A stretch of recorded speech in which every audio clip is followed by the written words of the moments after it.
O Senhor esteja convosco. Ele está no meio de nós. Proclamação do Evangelho de Jesus Cristo segundo Mateus. Glória a vós, Senhor. O Senhor esteja na minha mente, nos meus lábios e no meu coração, para que com dignidade eu possa anunciar a sua santa palavra.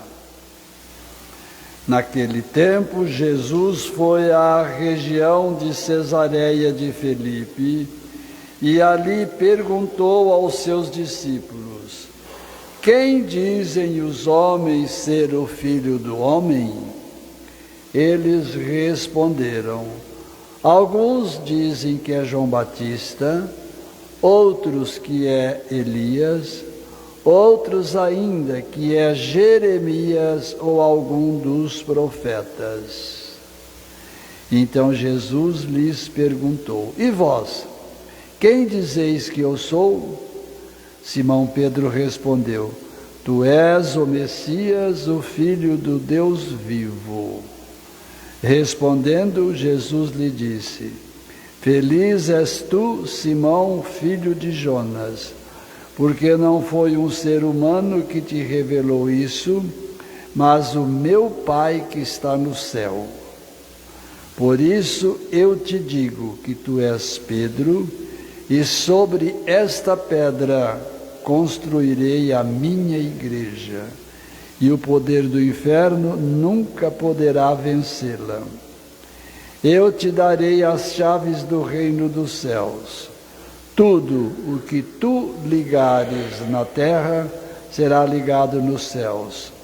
Tudo o que tu desligares na terra será desligado nos céus. Palavra da salvação. Glória a vós, Senhor.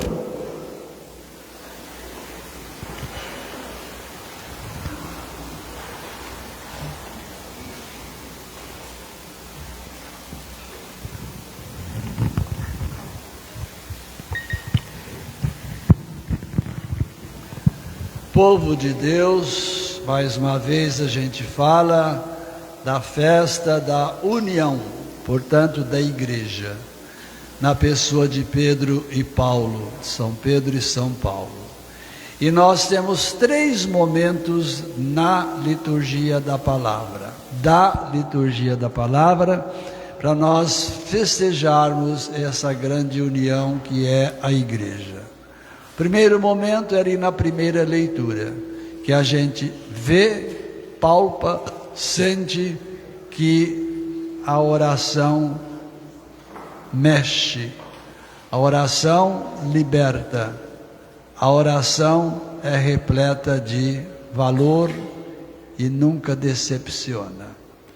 Muito bem, o que a gente viu ali na primeira leitura? Alguns que estavam sendo condenados, iam ser torturados, dentre eles estava Pedro, na prisão, inocente, simplesmente porque falava as coisas de Deus, foi levado para a prisão. Minha gente, vamos ver juntos esse quadro da primeira leitura. Um quadro triste no sentido de que Pedro sendo colocado, eu diria, lá no fundo da cela, não sei se é grande ou pequena, mas lá no fundo da cela, acorrentado, mãos e pés, simplesmente porque falou a verdade sem medo. Então esse é o quadro primeiro. Segundo quadro, a oração, que mexeu e transformou, que libertou Pedro. Vocês lembram, acompanharam no folheto aí, que Pedro estava acorrentado, como já falamos, algemado, como falamos, e Deus que chega perto de Pedro, que dormia, tão era a sua consciência que ele dormia. Muito bem. E nesse sono, Deus chega por meio do seu anjo, do seu mensageiro, chacoalha o ombro de Pedro. Ele não estava entendendo muito, Mas devagarzinho Deus vai falando com ele. Tira essas correntes, tira essas algemas, tira tudo isso. E assim ele foi obedecendo Deus por meio do seu mensageiro. Até que chega um determinado momento, coloca agora o seu manto, coloca agora a sua roupa e vamos. E disse o nosso texto que quando chegou na última porta, para dizer que estava realmente selado, estava realmente fechado. Segurança máxima, né? Se fosse um dos ladrões piores do mundo, na pessoa de Pedro. Muito bem. Chega o anjo, conversa, já vimos e já falamos, até que sai na rua, caminhando junto com o anjo. Até então, ele achava que o que estava acontecendo era, na nossa linguagem de hoje e também daquele tempo, que era alguém sonâmbulo, alguém, e não era nada de sonambulismo, e sim era a mão de Deus presente. Ele deu por fé que estava liberto ou libertado quando chega na rua. Feliz, agradecido, aí continua o seu ministério, continua o seu trabalho. Então eu gostaria que nós levássemos para a nossa semana dessa primeira leitura essa libertação e confiar que a oração ela transforma, ela mexe, ela liberta, ela abre. Mas não há... Calma, não é do seu jeito, do meu jeito, do nosso jeito, do jeito daquele que vai agir por nós. Então, da primeira leitura, a gente fica com esse pedaço. Segunda leitura, Paulo que escreve a Timóteo. E o que essa carta é para nós? É uma carta testamento, uma carta de despedida. Aqui se percebe que Paulo já estava com uma idade avançada, mas ele faz um levantamento, ele faz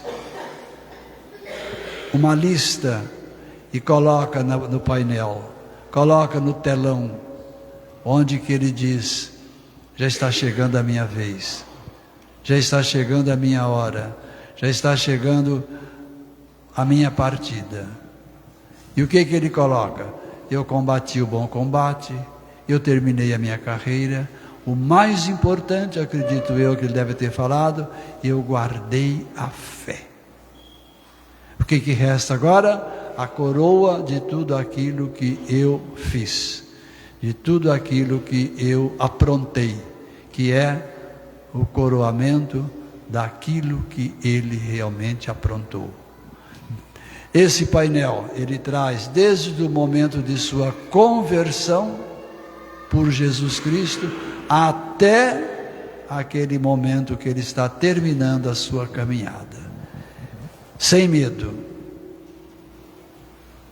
com vontade de servir e amar mais a Deus lá na eternidade.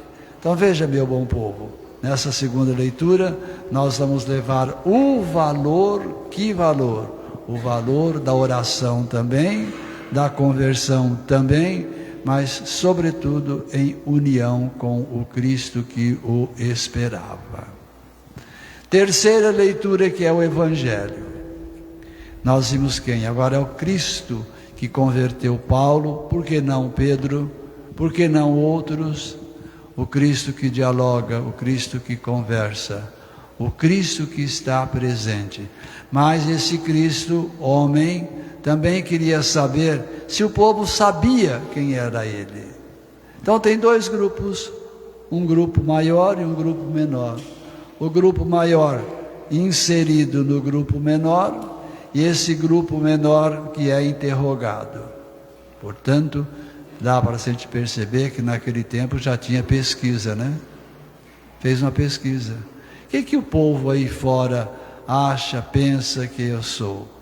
E vem as várias respostas, né? Como sempre.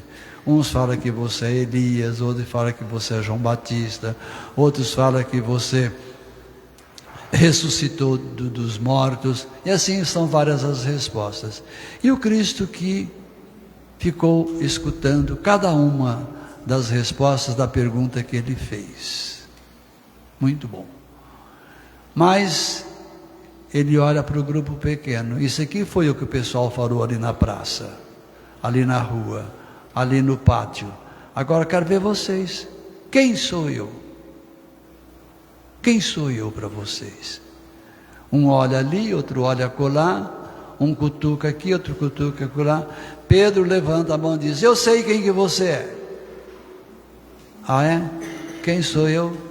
Pedro diz: você é o Messias, você é o Filho de Deus, você é aquele que nós esperávamos.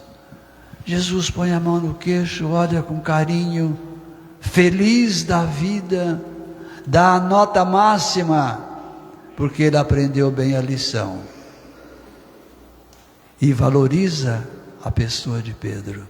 Veja, Pedro, não foi elemento humano nenhum que te contou, não foi livro nenhum que você pesquisou, não foi Google nenhum da vida que você consultou. Foi o Pai que contou para você quem sou eu. Muito bem, uma vez que você acertou a pergunta feita por mim, você vai ganhar um prêmio. E Pedro não entendeu nada naquele momento, mas depois passou a entender sim. Primeiro de tudo diz: você é Pedro. Significa o quê? Significa o quê? Pedra. Em cima dessa pedra, desse alicerce, eu vou construir a minha igreja. E as portas do inferno nunca vai prevalecer contra ela. Está aqui a chave, Pedro. Tudo que você liga na terra, está ligado no céu. Tudo que você liga no céu, está ligado na terra. Olha aquilo que nós cantamos. A união. A união. Olha aquilo que nós rezamos no creio. Creio na comunhão dos santos. Olha quanta coisa que a nossa igreja nos apresenta. Quanta coisa boa que a nossa igreja nos faz estar em verdadeira comunhão, verdadeira união. E aí está a fundação da igreja, minha gente. É um versículo que eu acho que todos nós cristãos nunca deveríamos esquecer. Nunca deveríamos esquecer desta frase: você é Pedro, e sobre essa pedra eu edifico, eu construo a minha igreja. A minha, não é as minhas, a minha igreja. Minha gente, eu proponho então que nessa semana nós meditemos nesses 3 pontos. Pedro liberto pela oração. A natureza não estudou a liturgia, não ficou tão credos. Vai passar. Pedro, então, sendo liberto pela oração. Depois Paulo, que termina o seu serviço. Não, obrigado. Pedro, que é liberto também. E depois Paulo, que coloca o painel na frente, valorizando todo o trabalho que ele fez. E o Cristo, que abre os braços e acolhe tudo e todos, com essa festa tão rica e profunda, fundando, celebrando a nossa igreja. Nós vamos parar um momentinho agora e vamos ver esses 3 quadros que nós pintamos. Primeiro de tudo Pedro, Paulo e o Cristo diante de tudo e todos.